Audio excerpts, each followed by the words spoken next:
Hi, the Night Confession channel is with you. Welcome. On my channel, I talk about women's stories that my subscribers send me.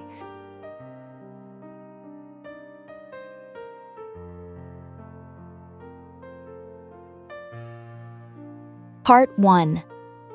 I never thought that a business trip would mark the beginning of my downfall.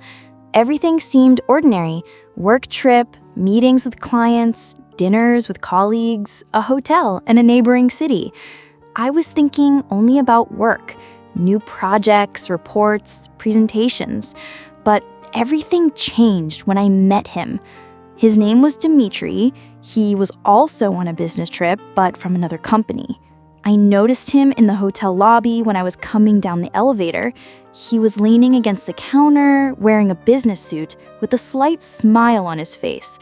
The look he gave me, simple, yet it made my heart stop. At first, I told myself it was just attention, courtesy. But when we started talking, something inside me ignited.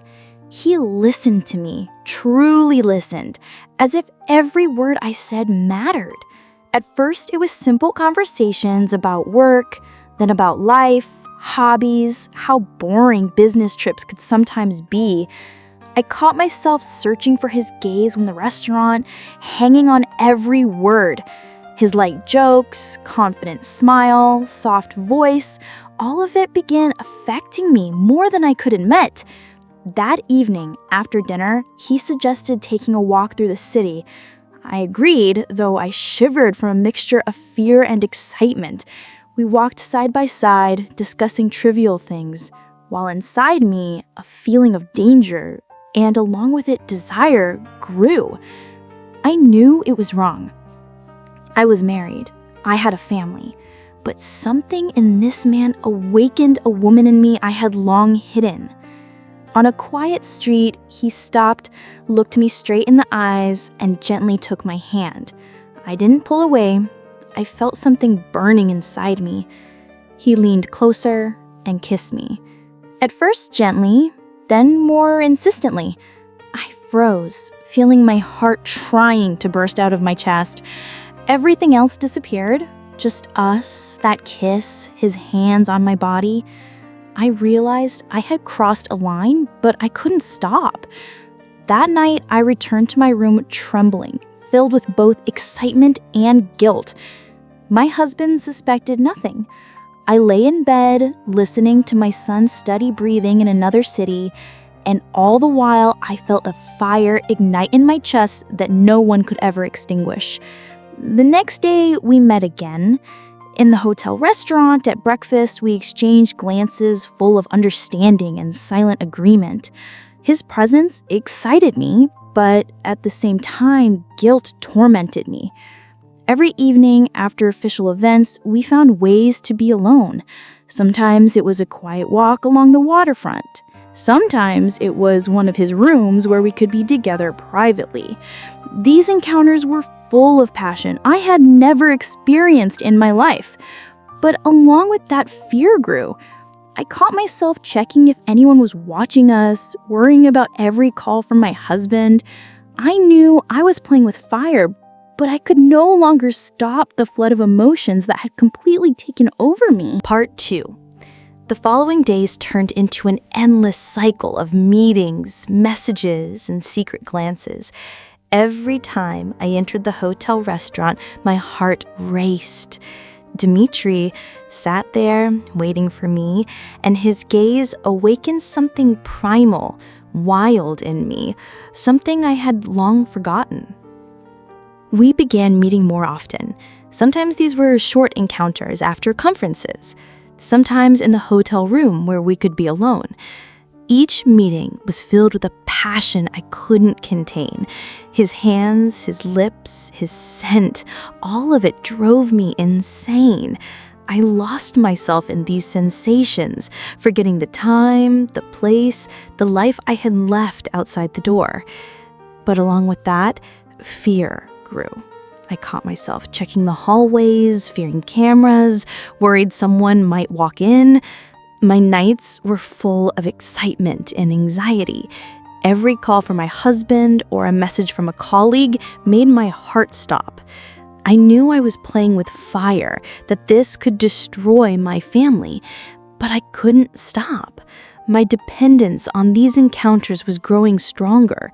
Passion and thrill intertwined with guilt, and sometimes I cried alone, unable to understand how it had come to this. On the third day of the trip, we spent almost the entire evening together. First dinner in the restaurant, then a walk along the waterfront. At some point, he stopped and pressed me against him and kissed me in a way that set everything inside me ablaze. My heart raced so violently, it felt as if the neighbors could hear it, and my body trembled with desire. I knew it was wrong, that my husband would never forgive me if he found out, but these thoughts were like a whisper against the roaring storm inside me. I got lost in the sensations, letting myself dissolve in his embrace, forgetting everything else. After that night, everything intensified. Every touch, every kiss, every glance was soaked with passion and the thrill of the forbidden. We could no longer simply sit beside each other. Our desire pushed us towards new boundaries. I lay alone in the hotel room, listening to the noise of the city outside, feeling both pleasure and terror. I knew I was walking on the edge of a precipice, that one mistake could destroy everything. But desire was stronger than fear. Part 3. The longer the business trip lasted, the deeper I sank into this whirlpool of passion. Every day, I lived in anticipation of the evening when we could once again be alone together. I stopped thinking about work. Reports, presentations, client meetings became nothing more than a cover, a curtain for what was really happening. We met in his room almost every evening. As soon as the door closed, we threw ourselves at each other, unable to hold back what had been building up all day. His hands gripped me greedily. My lips sought his over and over. We kissed until it hurt, until we were dizzy, until our breathing turned heavy and ragged. I knew this was madness. I was a married woman, a mother. But with him, I felt alive. I laughed, I burned, I lived in every moment. In those hours, I forgot about my husband, my child, everything that tied me to my former life. But it was exactly in those moments when passion overwhelmed me, that terror rose deep inside. I caught myself thinking, what if someone finds out? What will my husband say? How will my son look me in the eyes? I was terrified, but it didn't stop me. On the contrary, that fear only fueled my desire. One night, when we were together, I suddenly began crying in his arms. Dmitri was surprised, asking what had happened, but I couldn't explain. I cried because I was living a double life, torn between duty and this fire. I cried because I understood there was no way back. He stroked my hair and whispered, "You think too much. Just be with me, now, here." And I gave in, again and again. My weakness, my passion, my secret turned me into a prisoner of my own desires. But the further it went, the more I felt I was tempting fate. I woke up at night, trembling with fear. What if someone had seen us? What if my husband started asking questions? What if my colleagues had noticed? I tried to convince myself that I could stop, that after returning home, everything would end.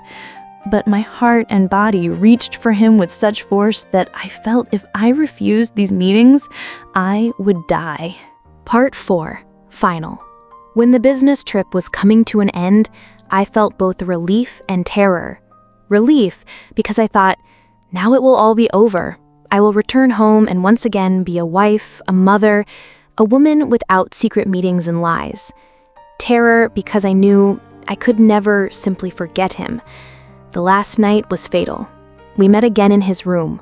I knew that tomorrow I would leave, that perhaps I would never see him again, and that very thought gave our meeting such intensity that everything happened as if it were the last time. We kissed desperately, as if trying to hold onto moments slipping through our fingers. But that night, I made a mistake. I forgot to turn off my phone. My husband kept trying to call, but I didn't answer. Later, when I returned to my room, he was already there. My husband. He had arrived unexpectedly, without warning, saying he wanted to surprise me and spend the last days of the trip together. In that moment, my heart stopped. He looked at me with eyes full of pain and contempt. In his hands was my phone, and on the screen, dozens of messages from Dimitri. All my secrets were revealed in a second. I tried to explain, to justify myself, but the words were meaningless. My husband silently packed his things, said he no longer wanted to know me, and left. After that, everything collapsed like a house of cards. When we returned home, he filed for divorce. My son distanced himself, stopped speaking to me, and rumors spread at work. I lost the respect of my colleagues, the trust of my family, and my own dignity. And Dimitri? He disappeared as suddenly as he had appeared. I was left alone, in an empty apartment, in a silence that rang in my ears. Now I have no family, no love, no future, only memories that burn more painfully than any punishment. That business trip was not just a trip, but a point of no return. I lost everything because one day I allowed myself to feel what I had long forgotten. And now I pay for it every day with my empty life. Thanks for your viewing.